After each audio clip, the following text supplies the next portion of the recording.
So tell me, what um, what is what is the importance in the meaningfulness of performing for you in front of an audience? And what is that for you? To explore the unexpected. Um,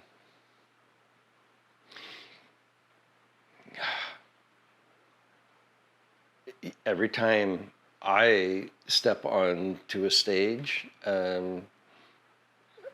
there's no way that I can anticipate what's actually going to happen. No matter how prepared I am, if it's something where I have to know my lines, so to speak, something that's a prepared presentation, even that, it contains its own internal nonlinearity. Um, the joy of that is like the audience, the people, being exposed to that spectacle. Um, for the most part, they don't know what's going to come next. So I can't make a mistake. But on the inside, I'm constantly calculating, how do I get to the next word? How do I get to the next phrase? How am I going to link this experience together in a way, hopefully, that is worth everybody else's investment of their time and attention? I don't want to step out on stage and have people feel like they're simply enduring my presence. So it's incumbent on me to bring, everything I can to the moment. And if internally I'm calculating what I'm doing, I'm always trying to keep it moving forward. Something like that.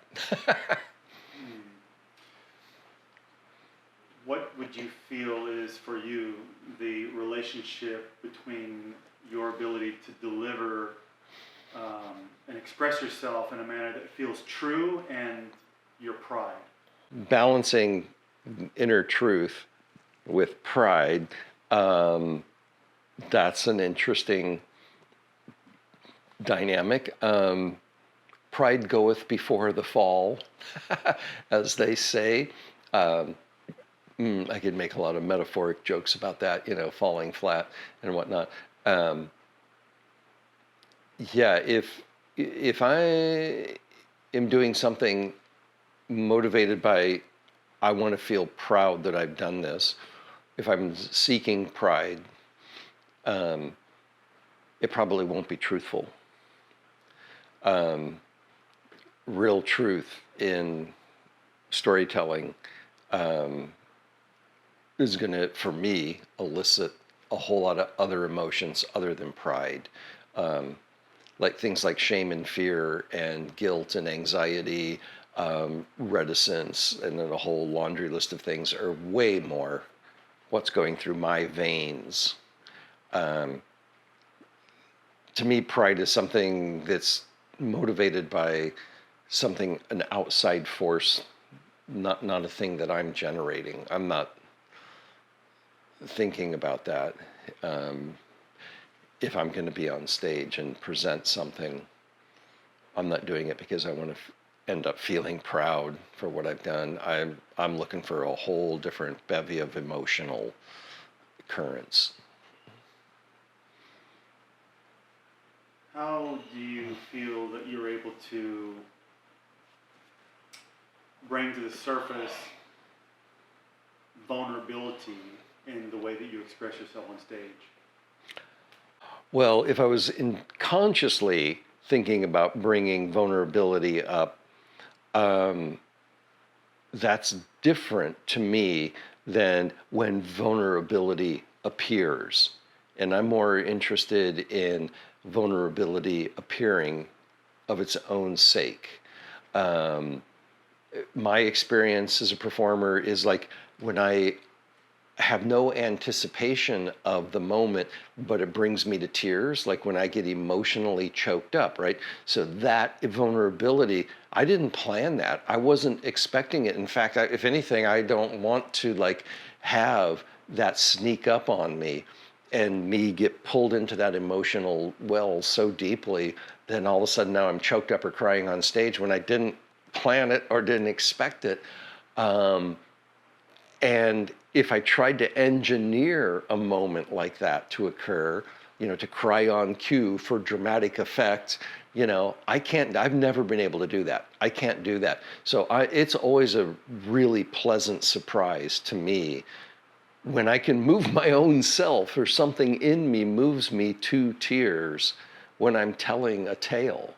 That's one of my happiest moments ever. Why I love that good old French word chantepleurs, to be moved to tears of joy in an unanticipated way. To me, that's the most authentic thing that can happen on stage for me. Do you remember the seminal moment in your life where you felt drawn to or inspired to perform in public or to act?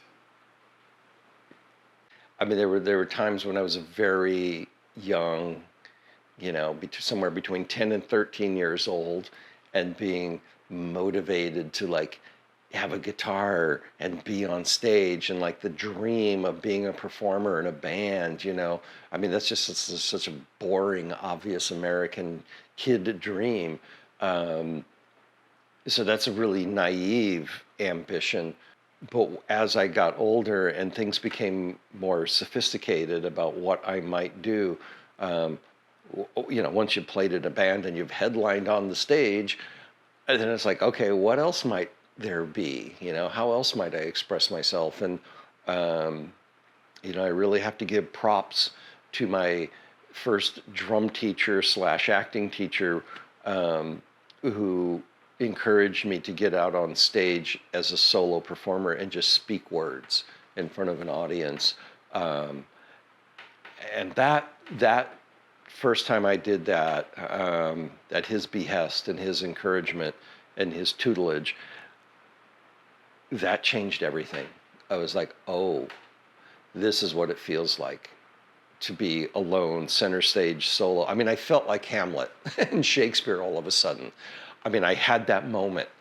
I've got them eating out of the palm of my hand. And I wasn't planning on it. I didn't anticipate it. It just, the moment arose, and I was speaking my own words. I hadn't memorized a script. I wasn't in a play. I was just there, and there were people waiting, and I could see them in their eyes with tears on their cheeks because I was talking to them. That changed my life. Do you remember witnessing someone perform on stage, or maybe an actor in TV, and suddenly you felt like, I want to do that? The 70s movie Butterflies Are Free.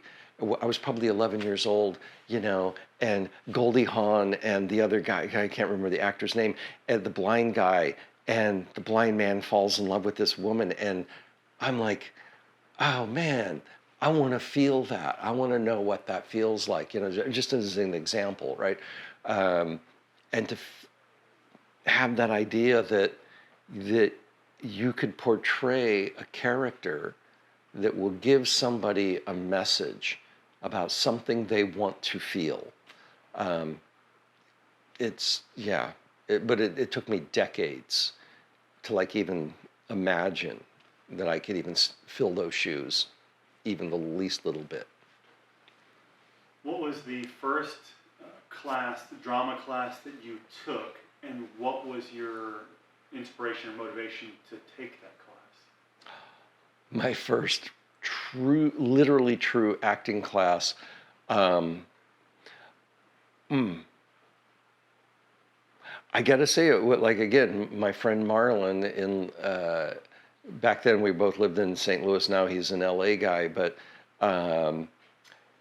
he was my drum teacher, but he was also a theater teacher, and he shanghaied me because he's like, I'm not going to give any more drum lessons if you don't come to my acting class, because I know you can be an actor. And so you have to come, otherwise you don't get any more drum lessons. And so, yeah, he roped me into that, and I really owe him a depth of gratitude for that, because after him and the experience he gave me,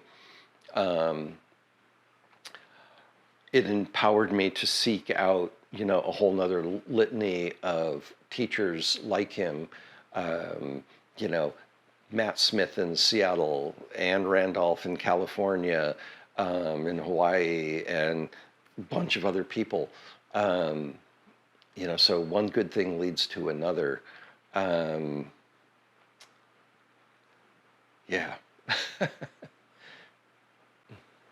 Do you feel like you acting and performing on stage gives you some type of is there kind of a vitamin that it gives you that you perhaps can't find in your classic bottles of vitamins on the store shelves, that you get? It's an essential nutrient that you get for your vitality from doing that. What would that be? What does it do for you? It goes back to the energy that I feel that comes from seemingly nowhere, that's rooted in the unforeseen, the unknown, the unexpected. Like there's always an anticipation of what might happen going on stage, or presenting oneself in whatever way. In some ways, it's like, for me, like even going to the grocery store and being in the checkout line, I have anticipation about what the interaction is going to be between me and that other person. And it's like, in my mind, we're two characters in a play right then and there. And I always feel bereft that I'm not playing my role properly, that I'm not living up to the moment, and so just even on those simple levels. But then when it's a real stage, the anticipation is so much higher, and it's that energy that floods my body, of like, what's going to happen next. There's an interesting, for me, a correlation between confronting a stranger, like one stranger at a time, anywhere in public, and what might happen. And what are the layers of attraction and repulsion, reading the energy of the dynamic. And when you go out on stage, in a way, for me, it's almost like cheating reality. Because if it's me up there, I'm already been given a false sense of security, an illusion of control and power, because I'm certainly not in control. I'm struggling to keep my shit together. But that energy of that stress makes things happen that there's no way I could predict what I might say next. And so then that becomes the conduit between the doer and the receiver. And so that linking is just the most joyous thing when it goes right. When it goes right, sometimes, doesn't always go so good.